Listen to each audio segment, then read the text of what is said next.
Slide in my DMs if you fancy saying. Yeah, I will do now. We'll put a link in the description. It's I've barely read any luck. 2 minutes. Right up to Sunny Hull. Yeah, I love Hull. yeah. It's God's own city. We'll put the link in the description. We'll put a link in the description. It's a strange music that comes out of this poem. Let's get to the light guys then. The light guys.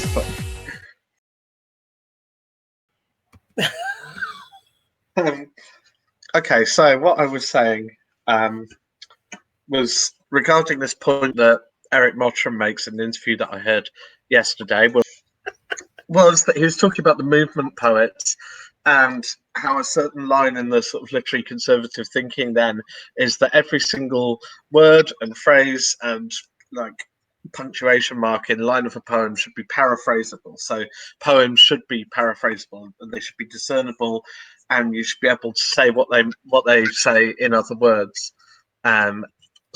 So perhaps that is what we were calling that thing from Veronica Forrest Thompson. We were calling naturalized reading, naturalizing the poem, trying to sort of render it into a clearer light or something. With regard to the poems in Kitchen Poems, which maybe we shouldn't talk about them forever, but they seem more polemical than a lot of the later work of Prynne, even quite near future work from Kitchen Poems. They're very stark and polemical, and I was wondering if it is possible to paraphrase those poems.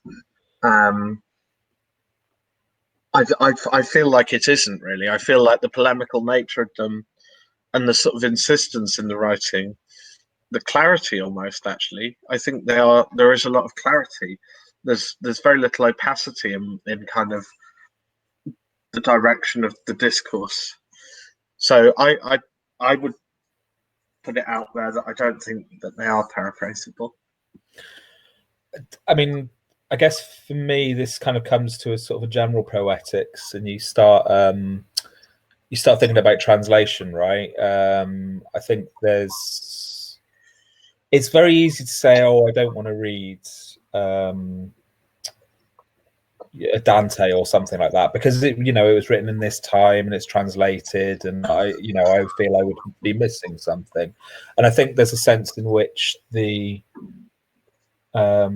if we say that Dante's Inferno is a perfection of poetry and we're losing its perfection by translating it, I think that there's probably something true there, which is to say that it's not paraphrasable, but maybe paraphrase and translate are different operations. Yeah, I mean, I think with translation there's necessarily an interpretation, and people's relationships to translation can be very different. I know lots of people, including myself, have translated poems in languages they don't know, and I think that's a completely reasonable thing to do. Yeah. But then also the translations that are extremely scholarly and well researched and things like that, it's a completely different thing. But I think with paraphrase, that comes back to almost, I mean, the hangover from that kind of literary conservatism, well, it's not even a hangover, it just never left. There was a thing that under Michael Gove's education reforms, there was this thing about I remember in the newspaper one day they released some GCSE exam questions on poetry, and it was multiple choice. Like there was a multiple choice question on what a line in a poem represents. Does it literally mean a river? Is it a metaphor for the onward trajectory of life? And, fucking crazy stuff like that. And I think that's what Larkin et al. Kind of wanted to do with poetry. It's like it's very kind of Brexity in a sense. It's like replacing, rebelling against one power structure which you may well have good reason to rebel against, who knows, and then just replacing it with a new kind of hegemony, an equally Well, reductive or more reductive one often. yeah, I mean, I guess I don't necessarily have a problem with Larkin, but I don't want to talk. I just, It's like on a personal level, I've enjoyed what I've read, but this principle of is it a metaphor? Is it a metaphor for a river? Should poetry always be have that kind of meaning or telegraph that kind of meaning? I mean, in some senses, there isn't a problem with poetry that is, I guess, base in that way, but also it's negligent of the history of poetry, right? Like the poetry of Ovid is not the poetry of Homer, is not the poetry of later on. I think I was talking to you about the Alabassid poets, like the medieval Persian guys, and like you go from one century to another, and there's huge differences in not just what they mean, but like how they're saying it, and like we were talking a lot about silk last time, and you know, I think silk doesn't always telegraph what it did to the medieval age. I don't think it telegraphs what it does in the 21st century relative to what it would have said in it's sort of you think of those kind of very British wartime stories, and silk is a valued commodity, is a rare commodity, is somehow connotes certain prestige. So when we say river, even something as base as this is a metaphor for a river, like river isn't static. I mean, like literally rivers aren't static, but how we understand what a river is, what is communicated by river is by no means static. Like well, so when I was growing up, a river was something nearby that you went and didn't jump around in because it was full of shopping trolleys and shit. But where my mum grew up in County Donegal, the rivers you'd go for a swim when you were little, right? To someone who grew up in, let's say, central London or York or somewhere, like a river is something that is impregnably far away. But yeah, so sort of to come back to that idea of a very even a unitary metaphor is never flat. It's never expressible in that way. So I mean, obviously Gove's impression upon poetry is murderous, but I wonder if those where does Prynne sit relative to that, relative to kind of those conservative poems, and like what his one of the poems we read last time is very I think I kept saying geological. oh yeah, that was more to it than that, but geological to contain a bunch of other scientific principles. Yeah, I mean, I don't know. I think I get some people really want to historicize the kind of battle between the sort of revival poets and the movement poets, but I think it's important to know that on one side there was a very determined single force, with the movement. There's a real sort of like set, I guess, of people adhering to a conservative principle, and the whole thing about the other side is that it wasn't really that united. It was a lot more, people going in really kind of vastly different directions. But I think that what Mottram brings up there is perhaps one thing that was kind of starkly resisted. And, I mean, why were a lot of those poets disliked? Another thing Mottram says in that interview is that he sort of very gleefully says, we've lost, which I think about now in relation to Ben Noyes in his lecture the other week. He said, well, several months ago now. Actually, it feels like the other week. He said, "I'm assuming everyone in this room is left wing. If you're right wing, well done, you're winning." You know, so I don't know. I I think that there's perhaps something in the dislike or the worry, which is that there isn't always something just immediately graspable. I think there's, I for me, like reading Prynne's poems kind of meditatively has helped me a lot, and it's actually made me feel a little more able to read slowly and occasionally, but thoughtfully, and to very much enjoy the fact that everything isn't immediately completely clear, but that it engenders something more thoughtful, that changes, and I don't know. But I say that, but then some of the more recent poetry I do just find impossibly difficult to even do that with, and I wonder why that is. I wonder what the poetics of her vacant interlunar cave speaks across the window. Forest nervous, revert outset, within eyebreak, attempted spoken hub, order word view, one for two, sees lichen, crust, frame, vocation, further still yet unable, utter again this far. Now this also, acceptance. Seam open reflex, efface trim, extremely seal the waiting day. Came for avid topic, be else advised, retain perspect, I benefit to novel foresight, entrapment, list instant reveal, add to own aft sonar, deliberate stay for tune closive, iris finish unblinking, even so later, overline either, or then tower watch, then both. Attained a pause, enter, delete, early and foreign, almond influx, shine quickly, recess evident, curtail extra by untold interview, label, sign, wind, tremor, admit in glance pain, to them for all attachments, contact, aureole, in turbid twin.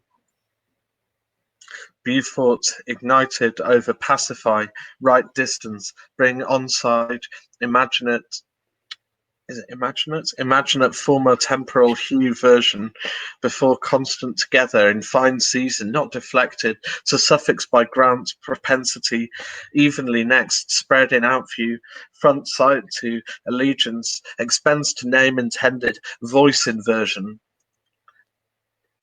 deponent, italic, exfoliate, all to reckon rhyme sooner supplanted, curved field as a head of lichen, license, clears the way.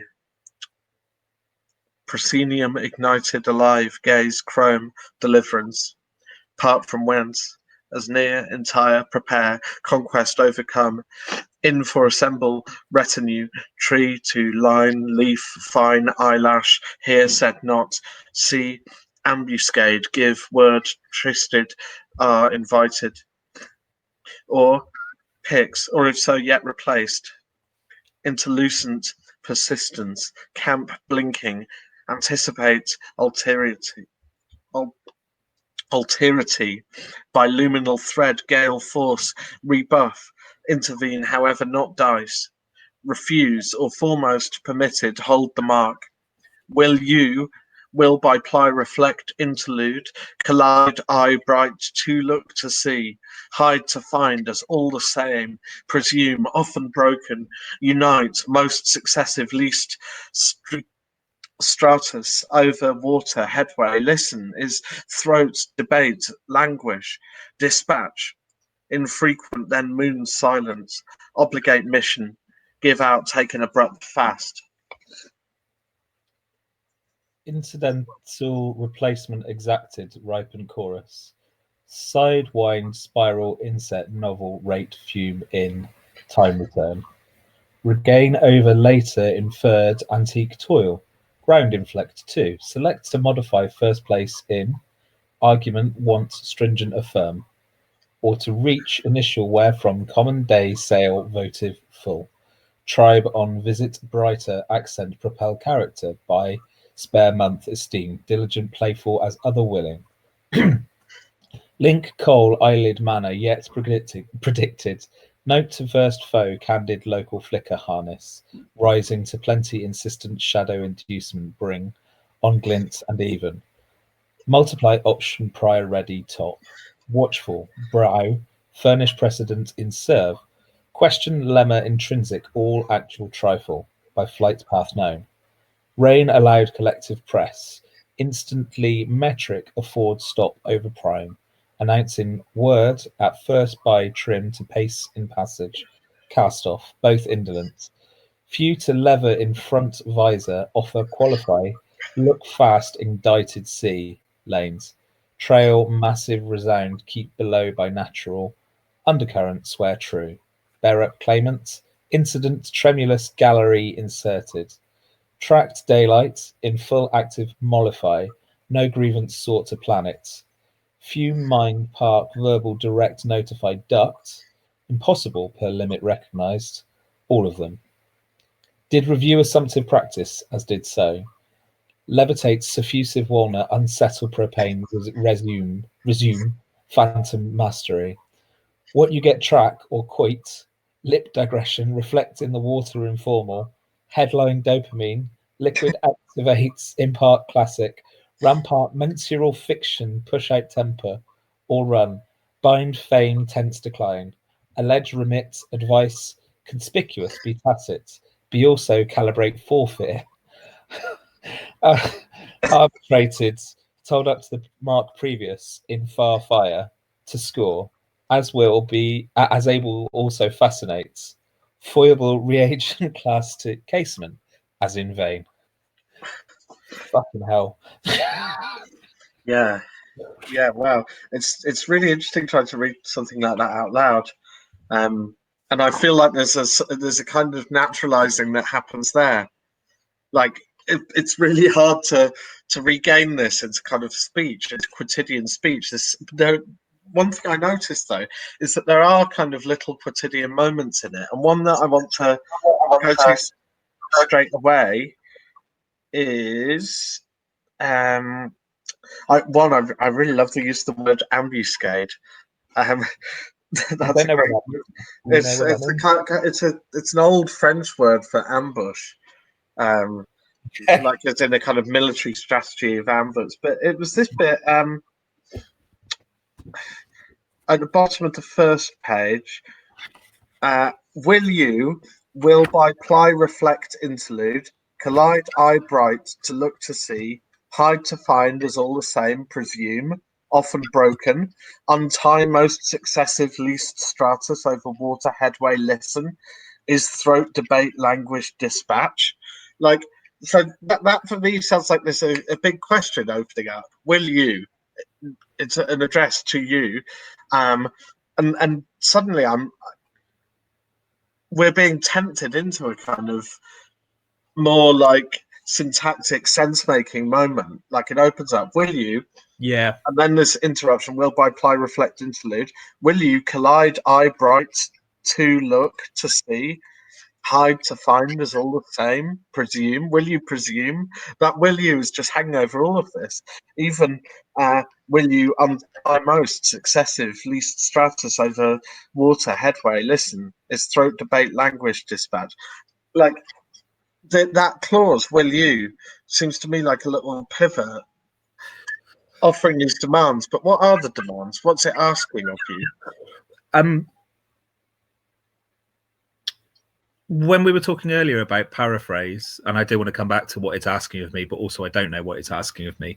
When you're saying about paraphrase there, you intuitively went, will you, all the same, presume, you maybe not paraphrase, but abridged it. Like there is something communicable there, right? Like it follows not just the form of poetry, but also the form of potential sentences, if not. Yeah, the grammar, even though the language space, the syntax is all kind of and the connectives are kind of ripped out. The actual punctuation that frames it, like the splice commas, right up to the semicolon at the end, which like leaves the option of the clause remaining open, but kind of closes it too. It's the grammar, at least, of communicable, like the punctuated grammar of communicable language, framing something which is intensely impossible to discern. Yeah. I mean, there's a lot of plosives as well, you know, like very simply, like when you're reading that, like the throat debate languish dispatch, right? Like that's quite a sort of a weird shape to throw your mouth into, but it's still very much poetic, right? It's still very much as in the spoken poetic. I think if you didn't until it was read out loud, I was missing quite a lot of this poem. I think it is one of those poems that clearly has multiple registers. There is that spoken register, there is the sense making register, there is the syntax breaking. I forget the term I wanted to use then, but there's lots of like, we're back to the world of science with, you know, sort of midway through we've got Beaufort midway through the first page, Beaufort ignited over pacify right distance bring on sides imaginate former temporal hue version before constant together in fine season. The Beaufort scale being something to do with wind, I think. Okay. So Beaufort ignited, just, you know, you sort of take little fragments of parts of I'm gonna look that word up. Beaufort. Yeah, I feel like Beaufort. I feel like it'd be good to know exactly what that is. I think it's just a measure of wind. Yeah, an empirical measure that relates wind speed to observed conditions. Okay. So the scale itself ignited, or the person Beaufort after whom it's named, perhaps. Sir Francis Beaufort. Oh, Sir Francis. Well, that probably makes sense. Probably a bastard then. Yeah. But yeah, so in terms of how do you get something out of this? I mean, if you took something like Beaufort ignited over pacify, is it the scale? Is it the person? Let's assume it's the scale. Let's assume it's actually merely a stand-in for wind. So the wind is ignited, the wind is excited. Perhaps we're back in some kind of natural state. Over pacify. I guess the point being that you can like keep taking little fragments and attach potential meaning or interpretation to them. What possibly a leading question? What would you say the difference between meaning and interpretation is, maybe generally and in reference to Prynne? I'm going to think about that for 15 seconds. Right.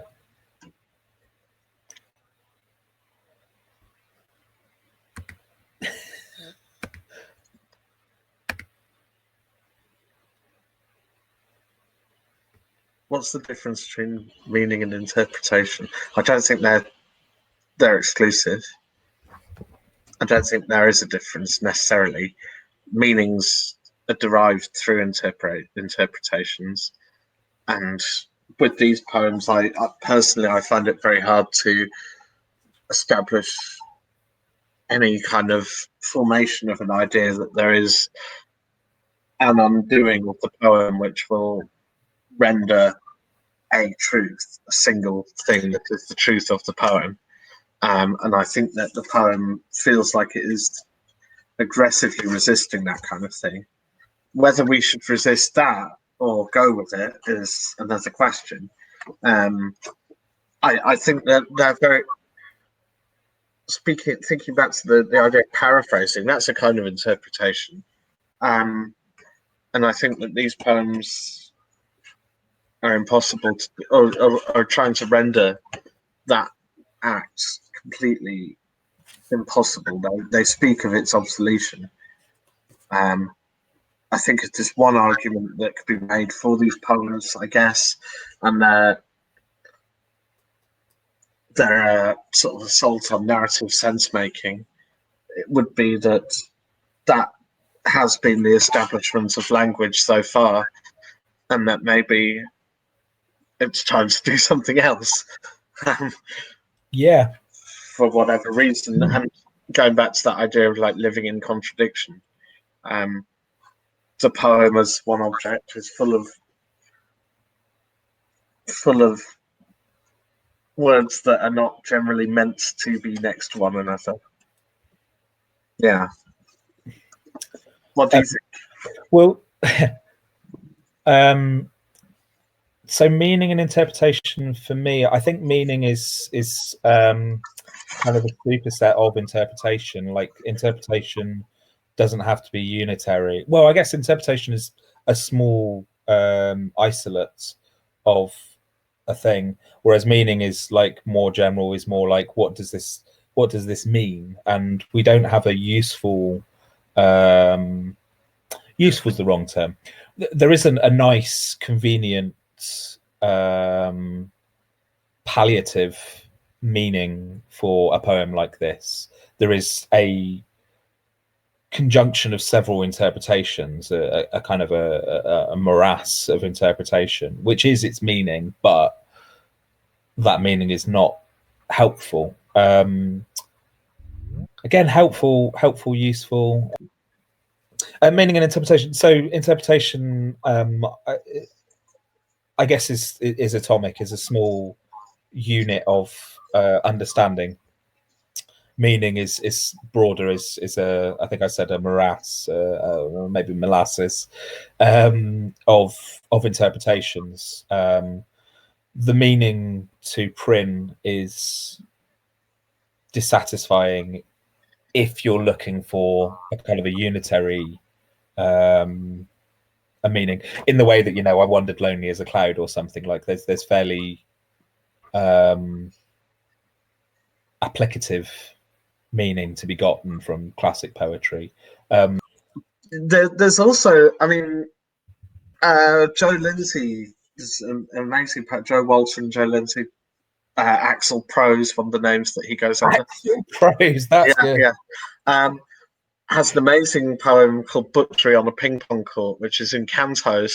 And there's an amazing reading of it. But down the side of the poem is a constant commentary on the poet's thoughts and motions. When read aloud, it requires two readers, one to read the annotation and one to read the poem, but they happen at exactly the same time, and it's really good, actually. But I've written pieces like that. I wrote a piece on free improvisation, which was about that, which was kind of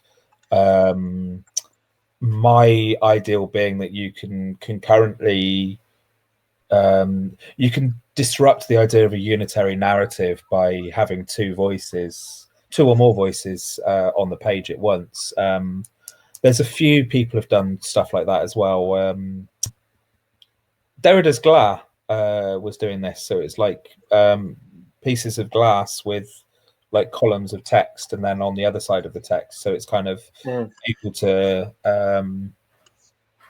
avoid the single motion, the single kind of direction of writing or poems. Do you think that's what Axel Prose is up to? Archives now, and it's called Butchery on a Ping Pong Court, but it's kind of a beautiful thing to listen to, because you're sort of shuddering back and forth between a very narrative poem, and the poem is literally like, it opens with the line like it was the summer term or something, and I was caught short trying to keep down a curry, and then the whole thing is just about evacuating the bowels, right? But it's written in a kind of Dante-esque kind of it's a great like kind of comedy.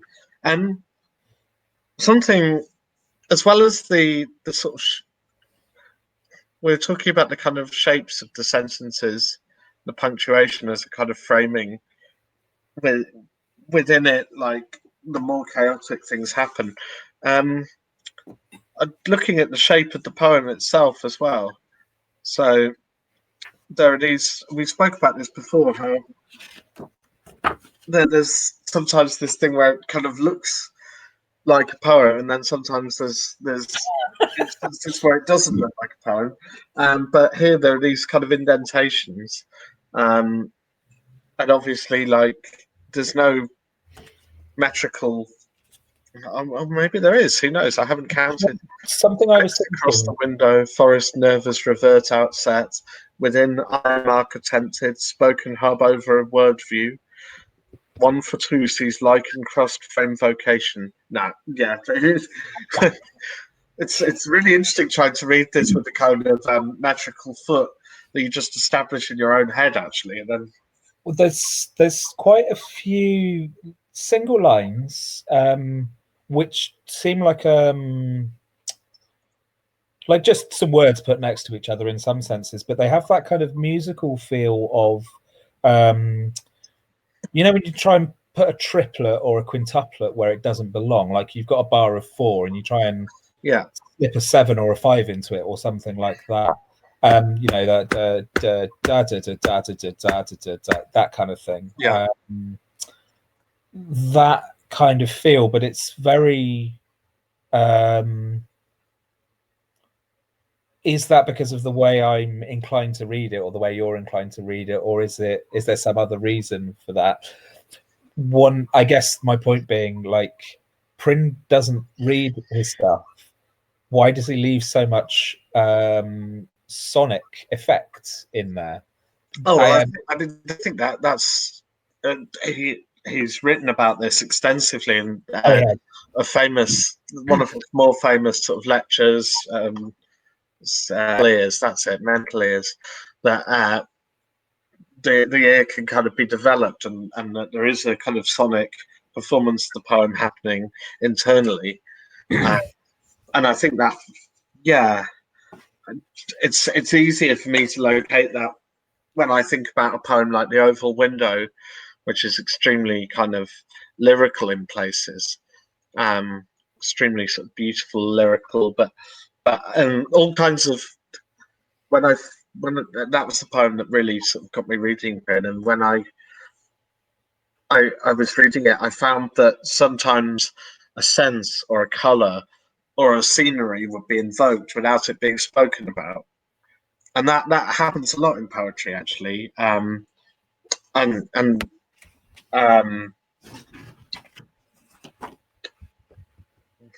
don't know, that I think that everyone does that. Everyone has that propensity, but I think maybe this poetry tries to establish that as a much more concrete idea. I mean, it's a strange music that comes out of this poem, but it's certainly there. List, insistent, reveal, add to own, aft, sonar, deliberate. The vowel sounds, actually, if I start to look at it, the vowel sounds kind of do unify in places, and then sort of break off into different. So yeah, it's interesting to read it very slowly. Yeah. That's when I was reading it to myself. I ended up just like really slowly mouthing it to myself. Words like curtail extra by untold interview.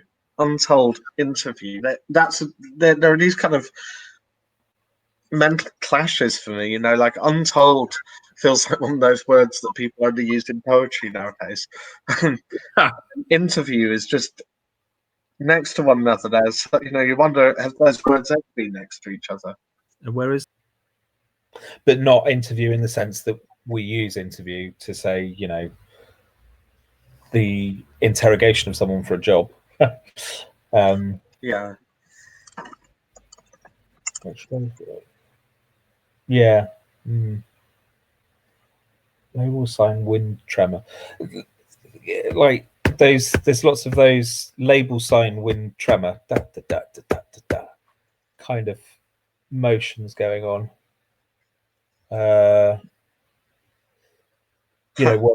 that are just kind of put next to each other. He's just making shit up, isn't he? Yeah, it's untold interview. I'm sort of holding on to that for a moment. I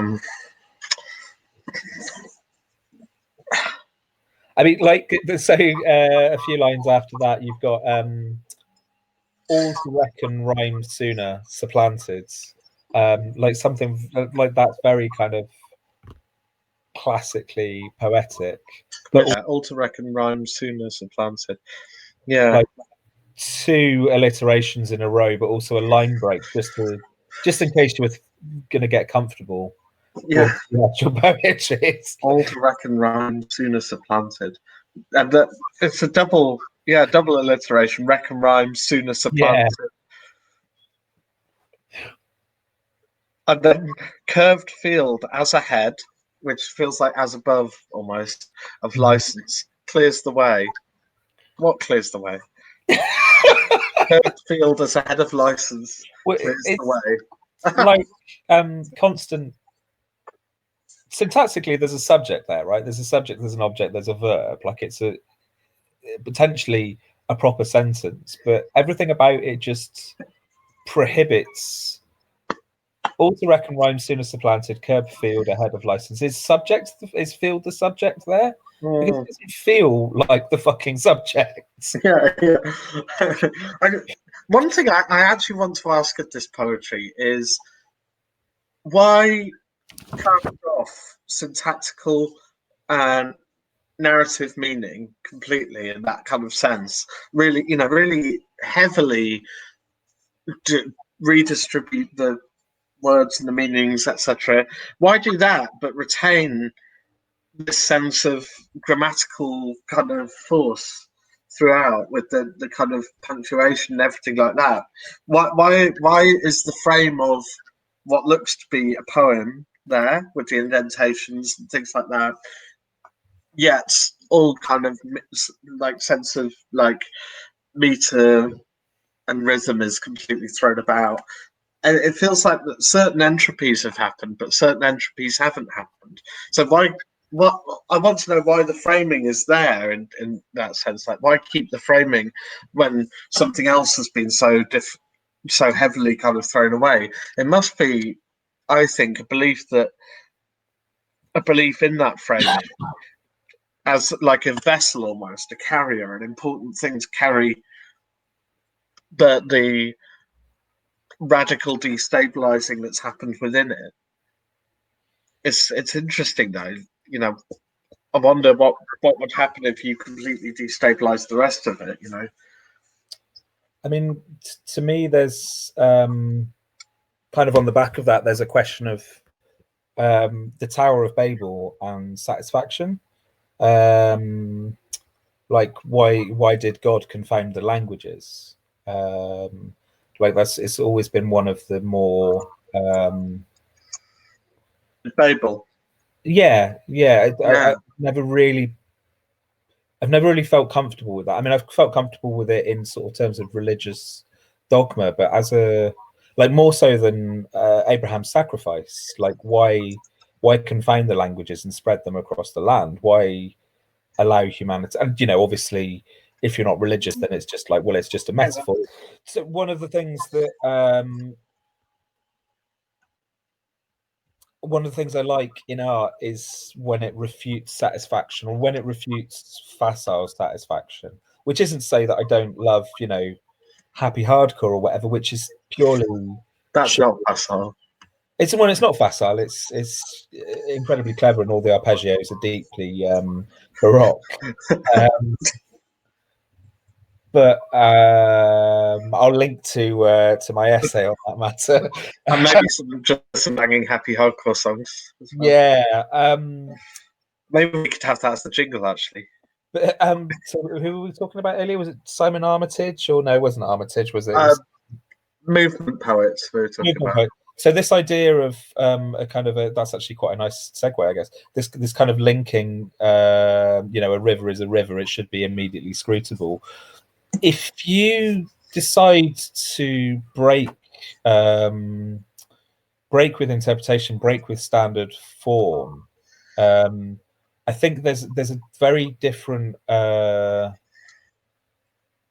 not violence, but a different challenge is presented to poetry than if you make poetry in this modernist way. I guess actually this is kind of where we're at, isn't it? Is we're talking about Cummings and not Dominic Cummings, obviously, and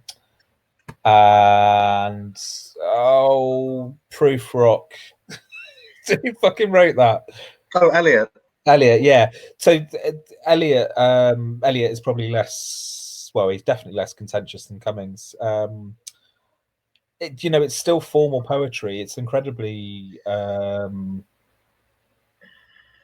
thick with allusions, right? And Prynne is of that mold in lots of ways. So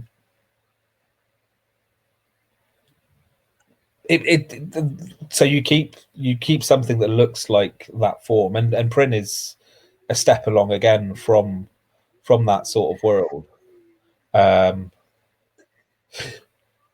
Answering your question, maybe it's something as simple as like, this is just a step on.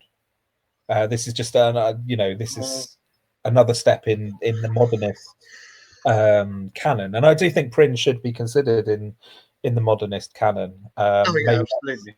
One of the tragedies of Prynne, perhaps, is that he's not. I think he's read about by people who know about poetry. I think a lot of the poetry scene knows about him, but I only ever came across him because of knowing poetry people, despite like being fairly into poetry more generally, right? Yeah, I don't know if that actually adds anything to what you were asking, but yeah, I think form. I mean, you've done plenty of stuff with like sonnets, right? And I guess haikus, or maybe not so much haikus, but no, never haiku. And I know Keston did some sonnets as well, didn't he? Relatively recently. Yeah, a few 2010 or something. And there's that wonderful. What's the thing that Alan Hay's done a few of? Sestinas, yeah. So there is something about inhabiting form which is very different. Like if you just have if this was sentential, if this was just a block of text, and I know he's done blocks of text, then you read it very differently and you write it very differently. I mean, like we were just saying about that line with the double alliteration, like putting that line break in there is imperative to something. Yeah, even if it's not instantly sort of discernible what that something is, it's exactly. Also can rhyme sooner, supplanted. I mean, using musical metaphors, like, is there a rest? Is there a break? Is there a slur? I think a breath, You think a breath, yeah. I would say a breath as well. Maybe a breath leaning into a rest. Yeah. But that form, it certainly invites you to read it in a specific way. But it also kind of hides its mechanics in some ways. Like it's very difficult to discern what the formal mechanics of this are. Yeah, and that, that I suppose is maybe it's. I know that Prynne has this whole thing about mercy, but maybe it is a kind of act of mercy to leave at least an anchor into the world of how you read a poem when such kind of extreme redistribution of the senses is occurring. To have at least an anchor of like, well, it appears to be a poem. Yeah, I mean, it's not a poem merely by dint of someone saying it's a poem. I don't necessarily object to that, but I think there can be some very well, okay, potentially that's lazy to say it's a poem because I say it's a poem, right? Yeah. But also Yeah, of course it's a fucking poem. You said it's a poem. Why would I object to that? Yeah. I don't know. Yeah, interesting. One thing to leave with, I think, would be appropriate from this Prynne's Apophthegms book, which is sort of collected sayings, apophthegms. Is this from Tom Paine from Common Sense, 1776, from the author's intro, Apophthegm 90 in this book. It says, a long habit of not thinking a thing wrong gives it a superficial appearance of being right, and raises at first a formidable outcry in defence of custom. But the tumult soon subsides. Time makes more converts than reason. Okay, cool. Thanks for tuning in, guys. Don't forget to like and subscribe. Let us know what you thought in the comments. Definitely turn off commenting.